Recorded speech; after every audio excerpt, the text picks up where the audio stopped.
ഇന്ന് നമ്മുടെ കൂടെ ഉള്ളത് expert dermatologist doctor AHPRA Ziva aesthetics Kannur. Doctor ഏകദേശം ഒരു 10 വർഷമായിട്ട് ഈ ഒരു ഫീൽഡിൽ എക്സ്പീരിയൻസ്ഡ് ആണ്. പ്രേക്ഷകർക്ക് എല്ലാവർക്കും ഉള്ള കുറെ ഡൗട്ട്സ് ഉണ്ട്, അതിൽ കുറച്ചൊക്കെ ചോദിക്കും. ഇപ്പം ഒരു വ്യക്തി മോർണിംഗ് എണീറ്റ് പിന്നെ അങ്ങോട്ടുള്ള ഒരു സ്കിൻ കെയർ റൊട്ടീൻ നമുക്ക് അതെന്തായാലും ആവശ്യമാണല്ലോ. അതെങ്ങനെയാണ് സ്റ്റാർട്ട് ചെയ്യും ഒരു ദിവസം? സ്കിൻ കെയർ റുട്ടീൻ എന്നുള്ളത് ബേസിക് ആയിട്ടുള്ള ചില സ്റ്റെപ്സും ഉണ്ട്. ചില ഭയങ്കര സ്കിൻ കെയർ എൻസിയാസ്റ്റ് ഉണ്ട്, അവർക്ക് ഒരുപാട് പ്രോഡക്ട്സ് ഉപയോഗിക്കണം എന്നുള്ള താല്പര്യമുള്ള ആളായിരിക്കും. അതിനനുസരിച്ചാണ് ബേസിക് ആയിട്ട് പറയുകയാണെങ്കിൽ 3 കാര്യങ്ങളാണ് നമ്മൾ മോർണിംഗ് റൂട്ടീനിൽ ഉൾപ്പെടുത്തേണ്ടത്. ഫസ്റ്റ് ഓഫ് ഓൾ ക്ലെൻസ് ചെയ്യുക നന്നായിട്ട്. രാവിലെ എഴുന്നേറ്റ് കഴിഞ്ഞാൽ ഓയിലി സ്കിന്നുകാരാണെങ്കിൽ കുറച്ചും കൂടെ salicylic acid containing cleansers use ചെയ്യുക. ഇതെല്ലാം മൈൽഡ് സ്കിൻകാരാണെങ്കിൽ ജെന്റിൽ ക്ലെൻസേഴ്സ് യൂസ് ചെയ്യുക. ഇതാണ് ഫസ്റ്റ് സ്റ്റെപ്പ്. അതിനുശേഷം നല്ലൊരു മോയ്സ്ചറൈസർ യൂസ് ചെയ്യുക. തേർഡ് സ്റ്റെപ്പായിട്ട് സൺസ്ക്രീൻ. ഇത് 3 ബേസിക് ആയിട്ട് നമ്മൾ സ്കിൻ കെയറിൽ ഉൾപ്പെടുത്തേണ്ട കാര്യം. ഇനി കുറച്ചും കൂടെ കാര്യങ്ങൾ ഉൾപ്പെടുത്തണം എന്ന് ആഗ്രഹിക്കുന്നവരാണെങ്കിൽ വൈറ്റമിൻ സി സെറം, അതും ഇനീഷ്യലി ഒരു 10% വെച്ച് സ്റ്റാർട്ട് ചെയ്യുക.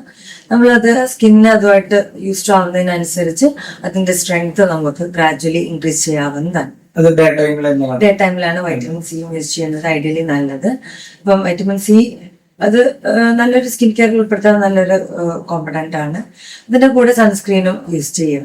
സൺസ്ക്രീന് നമുക്ക് അത് എങ്ങനെ ഒരു മോർണിംഗ് ഉപയോഗിച്ചു പിന്നെ അത് എത്ര കഴിഞ്ഞിട്ടാണ് നെക്സ്റ്റ് നമുക്ക് ഉപയോഗിക്കുന്നത്? ഈ സൺസ്ക്രീൻ ചൂസ് ചെയ്യുമ്പോൾ മിക്കവരും ശ്രദ്ധിക്കാറ് SPF എന്നുള്ളൊരു ഫാക്ടർ മാത്രമാണ്. എല്ലാവരും ബോധേർഡ് ആയിട്ടുള്ളത് നമ്മൾ യൂസ് ചെയ്യുന്ന സൺസ്ക്രീനിന്റെ SPF എത്ര ഉപയോഗിക്കണം, 30 ഉപയോഗിക്കണം, 50 ഉപയോഗിക്കണം, 80 ഉപയോഗിക്കണം. ഇതാണ് എല്ലാവരുടെയും ഒരു കൺസേൺ.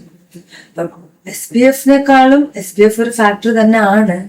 അതിന്റെ കൂടെ നമ്മൾ എത്ര എമൗണ്ടിൽ സൺസ്ക്രീൻ നമ്മൾ അപ്ലൈ ചെയ്യുന്നു, എത്ര ഫ്രീക്വന്റ് ആയിട്ട് റീഅപ്ലൈ ചെയ്യുന്നു, ഇതൊക്കെ തന്നെ നമ്മൾ കൺസിഡർ ചെയ്യേണ്ട ഫാക്ടേഴ്സ് ആണ്. അപ്പോൾ ഫസ്റ്റ് നമ്മൾ SPF ചിന്തിക്കുകയാണെങ്കിൽ SPF എന്നുള്ളത് നമ്മൾ UV റേസിൽ മെയിൻ ആയിട്ട് ഉള്ള 2 കോമ്പണൻസ് ആണ്, UVA, UVB എന്നുള്ളത്. നമ്മൾ എർത്തിലേക്ക് എത്തുന്ന 2 main types of UV rays. അപ്പം അതില് UVB പ്രൊട്ടക്ഷൻ ആണ് SPF എന്നുള്ള കോമ്പണന്റ് കൊണ്ട് ഉദ്ദേശിക്കുന്നത്. അപ്പൊ അത് ബേസിക് ആയിട്ട് ഒരു 30 SPF ഉള്ളത് യൂസ് ചെയ്താൽ തരണം. അതൊരു 97% UVB പ്രൊട്ടക്ഷൻ തരുന്നുണ്ട് SPF 30 ഉള്ള സൺസ്ക്രീൻ തന്നെ.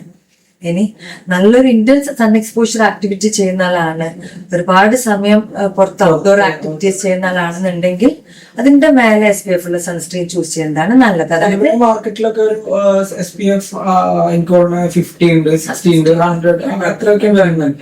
അതിന്റെയൊക്കെ ആവശ്യം നമ്മളുടെ ഈ ഒരു ഇപ്പോഴത്തെ ഒരു ക്ലൈമറ്റ് വെച്ചിട്ട് അതിന്റെ ആവശ്യം വരുന്നുണ്ടോ? അതുപോലെ നമ്മളെ ആക്ടിവിറ്റി ലെവൽ പോലെ ഇരിക്കും.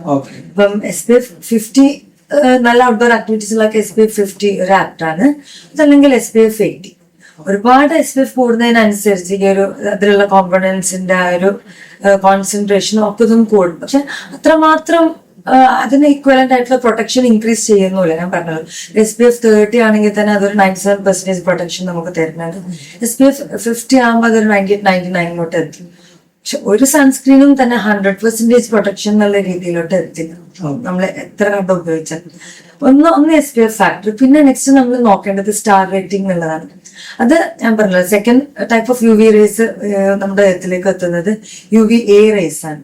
അപ്പോൾ അതിന്റെ പ്രൊട്ടക്ഷൻ നമ്മൾ മെഷർ ചെയ്യുന്ന ഒരു ഫാക്ടറാണ് സ്റ്റാർ റേറ്റിംഗ് എന്നുള്ളത്.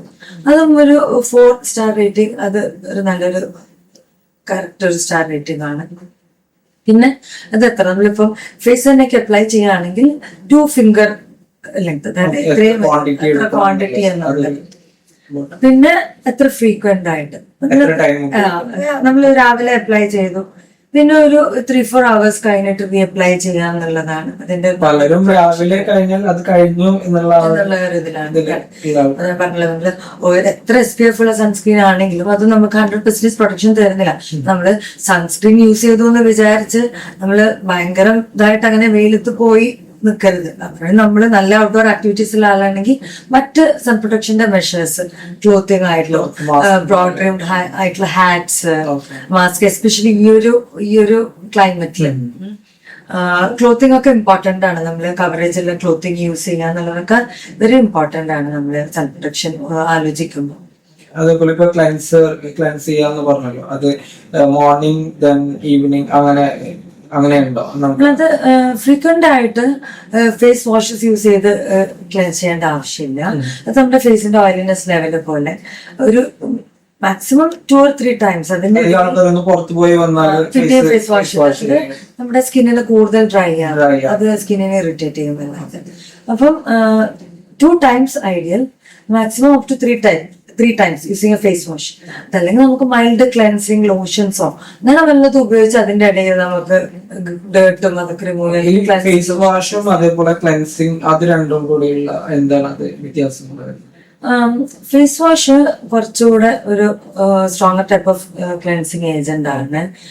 കുറച്ചുകൂടെ ഹെവിയർ ഡേർട്ടും ഓയിലും ഒക്കെ റിമൂവ് ചെയ്യാൻ ഫേസ് വാഷ് നല്ലൊരു സാധനം തന്നെയാണ്. ഓയിലി സ്കിന്നുകാർക്കും ഫേസ് വാഷ് ആയിരുന്നു. പക്ഷെ സെൻസിറ്റീവ് സ്കിന്ന് അല്ലെങ്കിൽ നോർമൽ സ്കിൻ ടൈപ്പുകാർക്ക് മൈൽഡ് ആയിട്ടുള്ള ക്ലെൻസേഴ്സ് മതിയാവും, ക്ലെൻസിങ് ലോഷൻസ് മതിയാവും. ഇത് കൂടുതലായിട്ട് ഉപയോഗിക്കുന്നത് നമ്മുടെ ഫേസിന്റെ ഓയിൽ കണ്ടന്റ് പോയി അത് കൂടുതൽ ഇറിറ്റേറ്റ് ചെയ്യുക നമ്മൾ ഫേസ് വാഷ് കൂടുതലായിട്ട് ഉപയോഗിക്കുന്നത്. മാർക്കറ്റില് ഒരുപാട് ഫേസ് വാഷും ക്ലെൻസിങ് ഇതൊക്കെ കാര്യങ്ങളൊക്കെ ഇപ്പം അവൈലബിൾ ആണ്. അതിലിപ്പം മാഡത്തിന് എങ്ങനെ അത് സജസ്റ്റ് ചെയ്ത് കൊടുക്കാൻ പറ്റുന്നുണ്ട്? നമ്മൾ ഓരോ പേഷ്യന്റിന്റെയും ആ ഒരു ഫേസ് അത് അതിലൊരു ഘടകമാണ്, സ്കിൻ ടൈപ്പ് ഘടകം തന്നെയാണ്. സ്കിൻ ടൈപ്പ് മാത്രമല്ല, സീസണും നമ്മളിപ്പം നമ്മളിപ്പോ സ്കിൻ ടൈപ്പ് തന്നെ ചോദിക്കുകയാണെങ്കിൽ ബേസിക്കലി നമ്മള് ഒരു 5 types ഓഫ് സ്കിന്നാണ് ഇപ്പം ഫേസിലൊക്കെ പറയുകയാണെങ്കിൽ ഉള്ളത്. ഓയിലി, ഡ്രൈ, നോർമൽ, കോമ്പിനേഷൻ അല്ലെങ്കിൽ സെൻസിറ്റീവ്. ഓയിലി എന്ന് പറഞ്ഞാൽ നമ്മുടെ ഫേസിൽ ഓപ്പൺ പോസ് ഒക്കെ കുറച്ച് വിസിബിൾ ആയിരിക്കും, എപ്പോഴും ഫേസ് ഒരു ഇത്തിരി ഷൈനി ഓയിലി ആയിട്ടൊക്കെ ഇരിക്കും. ഡ്രൈ സ്കിന്നുകാരനാണെങ്കിൽ കുറച്ചൊരു ഫ്ലേക്കി അങ്ങനെയാണ് ഇരിക്കുക. കോമ്പിനേഷൻ എന്ന് പറഞ്ഞാൽ അവരുടെ ഫോർഹെഡ്, ചീക്സ് ഒക്കെ ഇത്തിരി ഓയിലി ആയിരിക്കും, ബാക്കി ഭാഗങ്ങൾ ഡ്രൈ ആയിരിക്കും.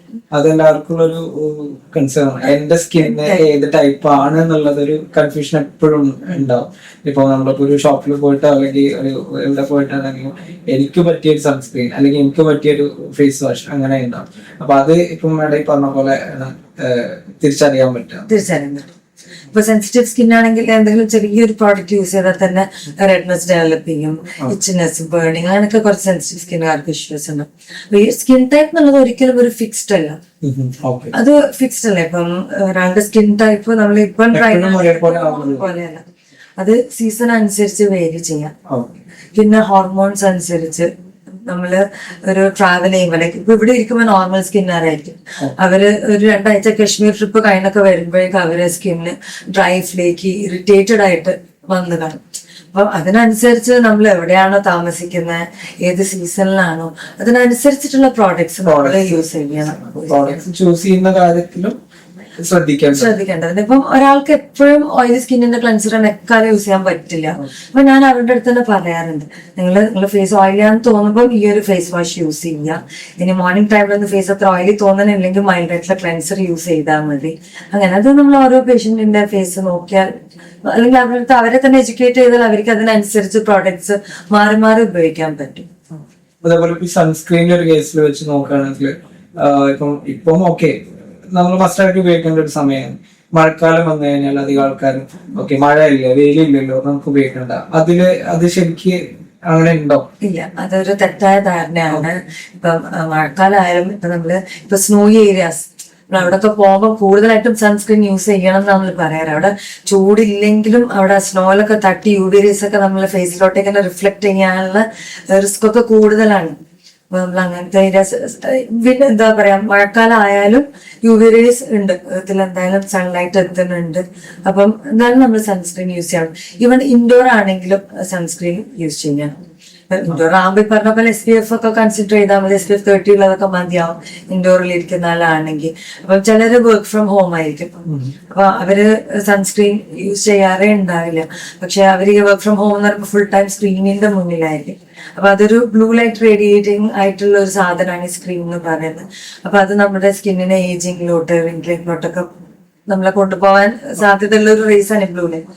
അപ്പം ഇവൻ വർക്ക് ഫ്രം ഹോമുള്ള ആൾക്കാർ, സ്ക്രീനിന്റെ മുന്നിൽ ഇരിക്കുന്ന ആൾക്കാരാണെങ്കിലും ഒരു ബ്ലൂ ലൈറ്റ് പ്രൊട്ടക്ഷൻ ഒക്കെ ഉള്ള സൺസ്ക്രീൻ യൂസ് ചെയ്യണം. സ്ക്രീൻ എന്നുള്ളത് ഇപ്പൊ എല്ലാവരും യൂസ് ചെയ്യുന്നുണ്ട്, വർക്ക് ഫ്രം ഹോം പീപ്പിൾ മാത്രം, കോമൺ ആയിട്ട് എല്ലാവരും സ്ക്രീൻ യൂസ് ചെയ്യുന്ന കാര്യം. അതെ, അതൊക്കെ ഒരു ബ്ലൂ ലൈറ്റ് റേഡിയേറ്റിംഗ് ഇതാണ്. അപ്പൊ നമ്മൾ ആ രീതിയിൽ നമുക്ക് ആ ഒരു ഏജിങ് അതൊക്കെ അതിനുവേണ്ടി നമ്മൾ ഈ സൺസ്ക്രീൻ മെയിൻ ആയിട്ട് യൂസ് ചെയ്യുന്നത്, നമ്മൾ ഇന്ത്യൻ പോപ്പുലേഷനിൽ മെയിൻ ആയിട്ട് നമ്മൾ യൂസ് ചെയ്യുന്നത് ഒന്ന് ഈ പിഗ്മെന്റേഷൻ അതൊക്കെ നമ്മൾ പ്രിവെന്റ് ചെയ്യാൻ വേണ്ടി, അതായത് ഫോട്ടോ പിഗ്മെന്റേഷൻ അങ്ങനത്തെ പ്രിവെന്റ് ചെയ്യാൻ വേണ്ടി. പിന്നെ ഏജിങ്, സൺലൈറ്റ് ഭയങ്കര ഏജിങ് ഉണ്ടാക്കുന്ന ഒരു സാധനമാണ്. നമുക്ക് റെഗുലർ ആയിട്ട് ഔട്ട്ഡോർ വർക്ക് ചെയ്യുന്ന ആൾക്കാരുടെ ഫേസ് കണ്ടാൽ നമുക്ക് മനസ്സിലാവും ഒരു ലെതറി റിങ്കിൾസ് ആയിട്ട്, അതായത് സൺ ഡാമേജ് കാരണം വരുന്ന ഒരു ഏർലി ഏജിങ്ങിലോട്ട് ആവാതെ തന്നെ ഏർലി ഏജിങ്ങിലോട്ട് പോകും നല്ല വെയിലത്ത് നന്നായിട്ട് വർക്ക് ചെയ്യുന്ന ആൾക്കാരാകുമ്പോൾ. അപ്പൊ അതിനാണ് നമ്മുടെ പോപ്പുലേഷനിൽ മെയിൻ ആയിട്ട് യൂസ് ചെയ്യുന്നത്, അതായത് ഇന്ത്യൻ പോപ്പുലേഷൻ. പിന്നെ ചിലർക്ക് ഫോട്ടോ സെൻസിറ്റീവ് ഡിസീസസ് ഉള്ള ആൾക്കാരുണ്ടാവും, വെയിലടിച്ചാൽ കൂടാവുന്ന ലൈക്ക് സിസ്റ്റമിക് ലൂപ്പസ് എറിത്തമാറ്റോസിസ്, അങ്ങനെ കുറെ ഓട്ടോ ഇമ്മ്യൂൺ കണ്ടീഷൻസ് ഉണ്ട്. അപ്പം അങ്ങനത്തെ ആൾക്കാര് ചിലപ്പോൾ അവർക്ക് സ്കിന്നിലൊന്നും ഉണ്ടാവില്ല, അവർക്ക് ചിലപ്പം മറ്റ് ബോഡി ഓർഗൻസ് അതായത് നെഫ്രോളജിക് അങ്ങനൊക്കെ ആയിരിക്കും. പക്ഷെ അവർക്ക് പോലും ഈ സൺ എക്സ്പോഷർ ഉണ്ടാകുമ്പം സ്കിന്നില് അതിന്റെ കാരണമായിട്ട് ആന്റിബോഡീസ് ഉണ്ടാക്കും. സ്കിന്നിൽ നിന്ന് ആന്റിബോഡീസ് ഉണ്ടാക്കിയിട്ട് അത് കിഡ്നി ഡാമേജിലോട്ട് ലീഡ് ചെയ്യും. അപ്പം അങ്ങനെയുള്ള ഡിസീസ് ഉള്ള ആൾക്കാർ അവരും സൺസ്ക്രീൻ നിർബന്ധമായിട്ടും ബ്രോഡ് സ്പെക്ട്രം നല്ലൊരു സൺസ്ക്രീൻ തന്നെ വീട്ടിന്റെ അകത്താണെങ്കിലും അവർക്ക് സ്ട്രിക്റ്റ് ആയിട്ട് സൺസ്ക്രീൻ യൂസ് ചെയ്യുന്നത്. യൂഷ്വലി അവർ വിചാരിക്കും അവർക്ക് സ്കിന്നിൽ ഒരു കൺസേണും ഇല്ലല്ലോ, മറ്റേ കിഡ്നിയിലൊക്കെ ആയിട്ടാണ് അധികം പേരും പ്രസന്റ് ചെയ്യുക, കിഡ്നി ഡാമേജ് ഒക്കെ ആയിട്ട് സിസ്റ്റമിക് ലൂപ്പസ് എറിത്തമാറ്റോസിസ് എന്നൊക്കെ പറയുന്ന കണ്ടീഷൻ. അപ്പൊ അവരൊക്കെ സ്ട്രിക്റ്റ് ആയിട്ടും സൺസ്ക്രീൻ യൂസ് ചെയ്യണം.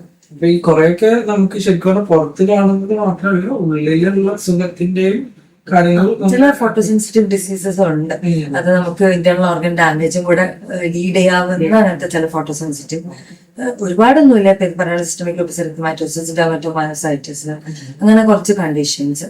അപ്പൊ അങ്ങനെയുള്ളവർ അതൊന്നും അവെയർ ആയിരിക്കുന്നത് നല്ലതാണ്. അവര് പുറത്തൊക്കെ പോകും, അവർക്ക് നമ്മൾ ക്ലിനിക്കിൽ വരാറുണ്ട്, അവർ വേറെ എന്തെങ്കിലും സ്കിൻ കണ്ടീഷന് വേണ്ടിയായിരിക്കും നമ്മളടുത്ത് വരിക. അപ്പൊ നമ്മൾ നോക്കുമ്പോൾ അവർ പ്രീവിയസ്ലി ഡയഗ്നോസ്ഡ് ഇങ്ങനത്തെ കണ്ടീഷൻസ് ആയിരിക്കും, ഓൾറെഡി അവർ ഓൺ ട്രീറ്റ്മെന്റ് ആയിരിക്കും മറ്റു ഡിപ്പാർട്ട്മെന്റിൽ. അപ്പം അവർക്ക് ഈ ഒരു സ്കിൻ സൺ പ്രൊട്ടക്ഷനെ കുറിച്ച് അവർ വേറെ അല്ല, അതുകൊണ്ടാണ് ഇത് ഉണ്ടാവുന്നത് സൺ എക്സ്പോഷറിനെ കൊണ്ടല്ല, ഇറ്റ്സ് എൻ ഓട്ടോഇമ്യൂൺ കണ്ടീഷൻ, മറ്റു റീസൺസ് കൊണ്ടാണ് ഉണ്ടാവുന്നത് ഇത്. പക്ഷെ ഇങ്ങനെയുള്ള ആൾക്കാർക്ക് സൺ എക്സ്പോഷർ വരുമ്പോൾ ഈ ഒരു ഡിസീസ് സിവിയറിറ്റി അത് മറ്റു കോംപ്ലിക്കേഷൻസിലോട്ട് പോവാനുള്ള സാധ്യത കൂടുതലാണ്. അപ്പം അവരിത് ശ്രദ്ധിക്കണം. നമ്മൾ അവരെ എഡ്യൂക്കേറ്റ് ചെയ്യാറുണ്ട് ക്ലോത്തിങ്ങിനെ കുറിച്ചും സൺ പ്രൊട്ടക്ഷനെ കുറിച്ചൊക്കെ.